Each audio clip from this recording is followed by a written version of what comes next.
આ વિડીયો ખેડૂતોના ફાયદા માટે છે, એટલે કોઈ સ્ક્રોલ ન કરતા આ વિડીયોને. હા ખેડૂત મિત્રો, તો હું આની જ વાત કરું છું. સરકારે એક એવો ટોલ ફ્રી નંબર બહાર પાડ્યો છે જે ખેડૂતોના હજારો રૂપિયા બચાવી શકે છે અને પાકને બગડતો પણ અટકાવી શકે છે. તો હું ખેડૂત મિત્રો તો આની જ વાત કરી રહ્યો છું. Toll free number 1551. આ નંબર છે કૃષિ કોલ સેન્ટરનો, જે તમારે પાકમાં કઈ દવા છાંટવી, કયો રોગ છે, અથવા તો કયું બિયારણ વાવવું, કયું બિયારણ સારું, કઈ કંપનીનું, અથવા તો એપીએમસી માર્કેટ યાર્ડના ભાવ પણ તમે જાણી શકો. અને એક વસ્તુ એ પણ છે, અને વરસાદ માટેની આગાહી તે પણ આ લોકો આપણે કહીએ છે.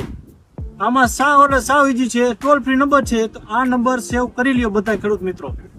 અને તો ખેડૂત મિત્રો, રાહ શેની જુઓ છો? અત્યારે જ કોલ કરો અને માહિતી મેળવો. અને આવા નવા વિડીયો જોવા માટે લાઈક કરો, શેર કરો, સબસ્ક્રાઇબ કરો.